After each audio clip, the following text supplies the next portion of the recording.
hey guys, myself Shubham Pandey, your chemical science educator is live with you all. So today we are going to discuss about chemical reactions of benzene. इससे पहले हमने method of preparation of benzene देख लिया है. आज हम देखने वाले केमिकल रिएक्शन ऑफ बेंजीन. तो सबसे पहले जो केमिकल रिएक्शन में आता है वो है हमारा एडिशन रिएक्शन, कि बेंजीन हमारा एडिशन रिएक्शन शो करता है. एडिशन रिएक्शन में भी अलग अलग तरह के एडिशन हो सकते हैं. फॉर एग्जांपल एडिशन ऑफ अगर हाइड्रोजन हो रहा है तो यहाँ पे मतलब रिडक्शन हो गया, इसीलिए यहाँ पे ए पॉइंट हो गया रिडक्शन. तो रिडक्शन बहुत तरह से हो सकता है. तो रिडक्शन का पहला टाइप है कैटलिटिक हाइड्रोजिनेशन, मतलब कि यहाँ पे निकल कैटलिस्ट के प्रेजेंट में हम हाइड्रोजन का एडिशन करेंगे तब जाके साइक्लोहेक्सेन बन जाएगा बेंजीन से. ठीक है, तो ये हो गया हमारा कैटलिटिक हाइड्रोजिनेशन. सेकेंड है हमारा बर्च रिडक्शन. ये बहुत ही इंपॉर्टेंट और बहुत ही फेमस रिडक्शन है. Benzene can also be reduced to 1,4 cyclohexadiene, मतलब कि ये जो बेंजीन है ये 1,4 साइक्लोहेक्साडाइन, मतलब कि 3 डबल बॉन्ड से 2 डबल बॉन्ड हो सकते हैं जब हम इसको ट्रीट करेंगे सोडियम या फिर लिक्विड अमोनिया से. ठीक है, और उसमें कोई हम सॉल्वेंट डाल देंगे. ठीक है, इथेनॉल सॉल्वेंट डाल देंगे तो ये ट्रिपल बॉन्ड से डबल बॉन्ड में आ गया. ठीक है, इसका बहुत ही अच्छा मैकेनिज्म होता है, पर आपके बीएससी में इतना ही आप याद कर लो तो वो भी बहुत बड़ी बात है, क्योंकि ये भी बहुत कम आता है. ठीक है, तो यहाँ पे अगर आप मैकेनिज्म देखो तो देखो सोडियम अपना एक इलेक्ट्रॉन पहले यहाँ पे देता है, ये पूरा डबल बॉन्ड शिफ्ट होकर यहाँ आ जाता है और यहाँ आता है नेगेटिव चार्ज. फिर ये पूरा डबल बॉन्ड शिफ्ट होकर यहाँ आ जाता है, जिसकी वजह से ये वाला डबल बॉन्ड को यहाँ पे शिफ्ट होना पड़ता है, तो यहाँ आ जाता है नेगेटिव चार्ज. ठीक है, सिमिलरली देखो ये जैसे ही हुआ, अब इसका आपने इथेनॉल के साथ वो कराया रिएक्शन कराया, तो होता ये है कि यहाँ पे हाइड्रोजन आके जुड़ जाता है. ठीक है, नेगेटिव चार्ज के पास. अब सोडियम एक और इलेक्ट्रॉन यहाँ पे देता है. ठीक है, यहाँ पे एक इलेक्ट्रॉन तो पहले से था, सोडियम ने एक और इलेक्ट्रॉन यहाँ पे दिया तो यहाँ पे भी आ गया नेगेटिव चार्ज. इसको फिर से आपने इथेनॉल के साथ रिएक्शन कराई तो ये कुछ ऐसा 1,4 साइक्लोहेक्साट्राइन बन गया. ठीक है, सेकेंड है एडिशन ऑफ हेलोजन. पहला हमने देखा एडिशन ऑफ हाइड्रोजन, जहाँ पे हमने दो तरह के रिडक्शन पढ़े, कैटलिटिक हाइड्रोजनेशन से और बर्च रिडक्शन से. अब अगर हम हेलोजन का ऐड करते हैं, benzene on treatment with halogen, halogen का ट्रीटमेंट कराएंगे इन प्रेजेंस ऑफ सनलाइट.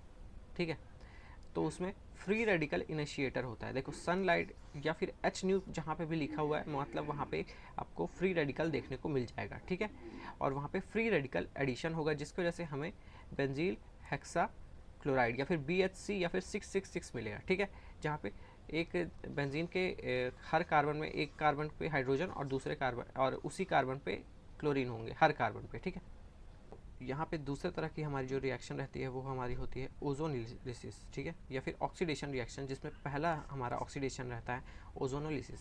तो बेंजीन को जब आप ट्राई ओजोनॉइड से या फिर ओजोन से आप रिएक्शन कराते हो तो आपका बनता है ओजोनोलिसिस. ठीक है, यहाँ पे होता यह है कि अगर एक एल्कीन को आप ऑक्सीडाइज कराओगे तो आपका डायरेक्ट बनेगा एल्डिहाइड.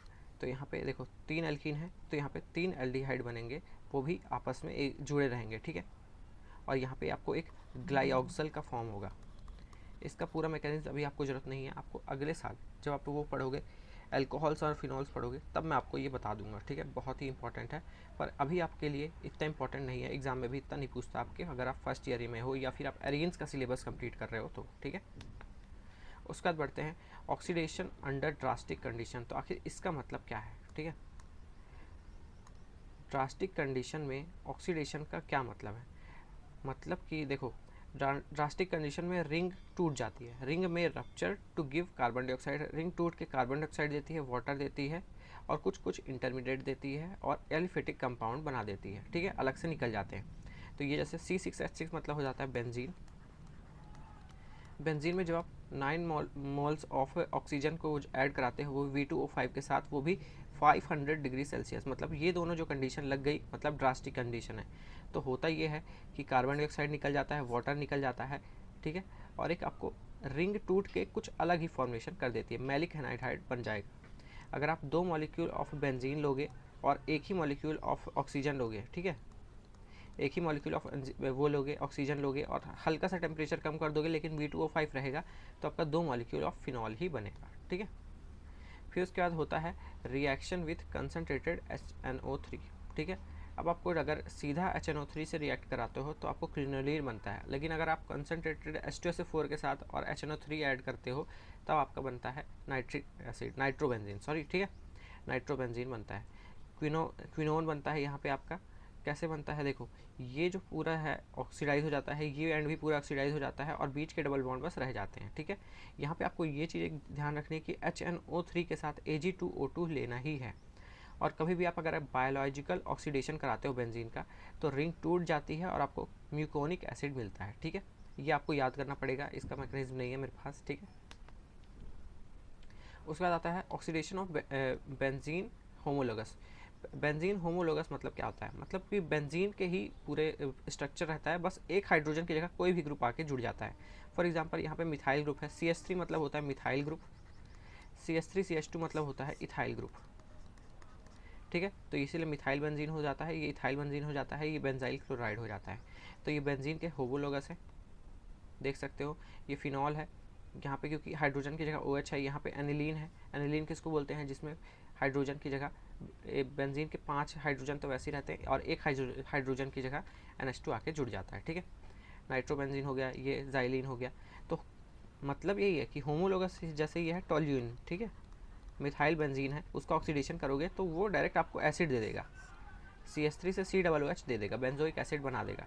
और ये इंपॉर्टेंट है, ये पूछा जाता है कि टोल्यूइन से बेंजोइक एसिड कैसे बनाते हैं, तो ये रिएक्शन आपको याद करना पड़ेगा, ठीक है। उसका अगर इथाइल बेंजीन से भी देखें तो यहाँ पे देखो फिर से बेंजोइक एसिड बन गया।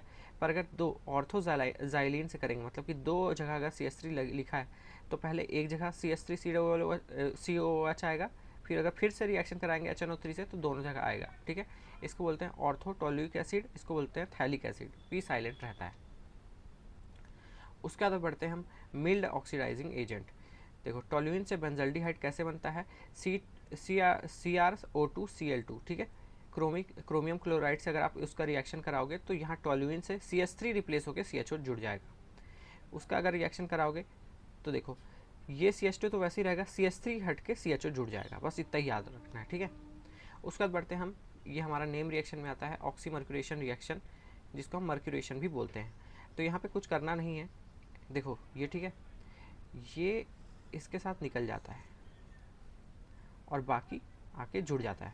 देखो ये CH3COOH निकल गया अलग से और बाकी C6H5HgCOO CH3 जुड़ गया आपस में। और यहाँ पे वही लिखा है benzene when treated with alcoholic solution of mercuric salt, ये मर्क्यूरिक सॉल्ट है। एल्कोहलिक क्यों बोलता है, क्योंकि यहाँ पे इथेनॉल या फिर कोई भी मिथेनॉल इथेनॉल कुछ भी लिया है, एल्कोहलिक सॉल्यूशन में है, ठीक है। और जब इसको 70 से 160 डिग्री तक हीट कराते हैं तब हमारा ये सब्स्टिट्यूटेड अलग से हो जाता है और ये एसिड अलग से निकल जाता है और ये हमें कुछ फॉर्म मिलता है, ठीक है। बेंजीन इसके साथ सब्स्टिट्यूशन कर लेता है, मतलब बेंजीन का हाइड्रोजन की जगह ये सब्स्टिट्यूटेड आ जाता है, ये चीज़ आ जाती है बेंजीन के हाइड्रोजन की जगह, ठीक है। उसका अगर बात करें क्लोरोमिथाइलेशन की, ठीक है, यहाँ पे होता यही है, AlCl3 है और ZnCl2 है। आपने एक बेंजीन लिया, एक फॉर्मल्डिहाइड लिया और हाइड्रोक्लोरिक एसिड दिया, तो हमेशा आपको ये चीज़ ध्यान रखना है कि फॉर्मल्डिहाइड जो भी रहेगा वो अपना ऑक्सीजन देगा, बेंजीन अपना एक हाइड्रोजन देगा और HCl से एक हाइड्रोजन निकलता है, जिससे हमें, और बाकी H2O वाटर को निकाल दो, यहाँ पे वाटर निकला देख सकते हो, और बाकी चीज़ को जोड़ दो जैसे जोड़ा था, C6H5 को जोड़ दो CH2 से, ये देखो CH2 से, और एक Cl से जोड़ दो, ठीक है। यहाँ पे वही लिखा है कि क्या क्या हुआ है। फिर उसके बाद बढ़ते हैं कुछ मिसलेनियस रिएक्शन जो कि आपके लिए इंपॉर्टेंट रहते हैं। 2 मॉलिक्यूल ऑफ आप बेंजीन लोगे, ठीक है, उसको हाइड्रोजन आयोडाइड से वो रिएक्ट कराओगे तो एक 6 मेंबर की रिंग बनेगी और एक 5 मेंबर की रिंग बनेगी और उसमें मिथाइल लगा होगा। ये उतना इंपॉर्टेंट नहीं है, अगर होता तो मैं आपको बता देता, ठीक है। वीडियो बीच बीच में स्टक हो रहा है पर आपको उससे कोई लेना देना नहीं है, आपको लेना देना है कि आपकी PPT नहीं रुकनी चाहिए, ठीक है, और आपका ये जो आपकी स्लाइड है वो चलती रहनी चाहिए। देखो mixture of diphenyl and phenyl benzene is formed, ये देखो 2 बेंजीन से आपको 2 फिनाइल मिलते हैं, फिनाइल सिंगल बॉन्ड फिनाइल और एक हाइड्रोजन निकल जाएगा, ये ज़्यादा इंपॉर्टेंट रिएक्शन नहीं है। कंडेंसेशन विद एल्डिहाइड, हमेशा ये याद रखना है आपको, बेंजीन से एक हाइड्रोजन निकलेगा, HCHO से ऑक्सीजन निकलेगा, और अगर फिर से बेंजीन दिया है तो एक हाइड्रोजन निकलेगा, आपको पानी निकाल देना है H2O की प्रेजेंस में और बाकी चीज़ को जोड़ देना है, ठीक है। उसके बाद बात करते हैं डिट्यूरेशन की। Displacement of hydrogen atom of benzene by deuterium is called deuteration. देखो कभी भी आप अगर H2SO4 लेते तो आपका बनता C6H5H, मतलब C6H6 बनता, ठीक है, और H2SO4 लेकिन आपने यहाँ पे क्या लिया है, DHSO4, मतलब कि हाइड्रोजन का एक आइसोटोप लिया है आपने। तो देखो पहले तो ये हाइड्रोजन सब्स्टिट्यूट होकर यहाँ पे ड्यूटेरियम आएगा, फिर से अगर आप इसमें DHSO4 करोगे तो फिर से एक ड्यूटेरियम आएगा, और अगर आप 6 बार इसका DHSO4 से करोगे तो 6 बार D6 आ जाएगा, मतलब कि C6H6 की जगह C6D6 आ जाएगा। ठीक है, तो यही हमारा ड्यूटरेशन रिएक्शन। उसके बाद बढ़ते हैं फॉर्माइलेशन। जब कि हमें बेंजीन में एल्डिहाइड ग्रुप या फिर CHO जोड़ना हो तो हमें क्या क्या करना है। तो पहला है गेटरमैन कोच सिंथेसिस। कभी भी आपको कार्बन मोनोऑक्साइड दिखे, HCl दिखे, एल्यूमिनियम क्लोराइड दिखे, AlCl3 दिखे, तो आपको C6H5 में CHO डायरेक्ट जोड़ देना है। पर आखिर ये होता कैसे है वो देख लेते हैं एक बार। ठीक है, देखो CO, HCl और ये तीनों मिलके एक ऐसा कुछ इंटरमीडिएट बनाते हैं। ठीक है, ये अपना Cl इसको दे देता है और ये इसके ऊपर आ जाता है AlCl। ठीक है, और ये HCHO ये इस तरह आ जाता है। अब देखो होता ये है, बेंजीन क्या करता है, इसके साथ बॉन्ड बना लेता है C6H5 के साथ, और इसका पॉजिटिव चार्ज न्यूट्रलाइज कर देता है। फिर इसको जैसे ही आप AlCl4 के साथ रिएक्ट कराते हो तो AlCl3 निकल जाता है, HCl निकल जाता है और C6H5CHO निकल जाता है। इसका मैकेनिज्म उतना नहीं पूछता, पर फिर भी अगर आपको लगे तो आप लिख सकते हो। मेन चीज़ आपको यही याद रखनी है। ठीक है, उसके बाद बात करते हैं गेटरमैन कोच सिंथेसिस की। इसमें भी कुछ नहीं है, गेटरमैन जैसे था वैसे वो कोच था, ये है गेटरमैन सिंथेसिस। इसका में आपको बेंजीन का HCl से डायरेक्ट और HCl से डायरेक्ट रिएक्ट कराना है तो आपको C6H5CHO मिल जाएगा। ठीक है, यहाँ पे होता यही है कि देखो आप इन दोनों का रिएक्ट कराओगे तो आपको मिलेगा C6H5CH डबल बॉन्ड NH। इसमें आप वाटर ऐड करोगे तो यहाँ पे O होगा ऐड, यहाँ पे H2 ऐड होगा। ठीक है, तो ये अलग हो जाएगा C6H5CHO और ये NH3 अलग हो जाएगा। ठीक है, सो गाइस आशा करता हूँ आपको रिएक्शन ऑफ बेंजीन का वीडियो अच्छा लगा हो। अगर अच्छा लगा तो इसको लाइक कर देना, और ये जो आपको PDF है ये मिल जाएगा डिस्क्रिप्शन में, तो वहाँ से डाउनलोड कर सकते हो। मिलता है नेक्स्ट किसी वीडियो में, तब तक के लिए बाय बाय।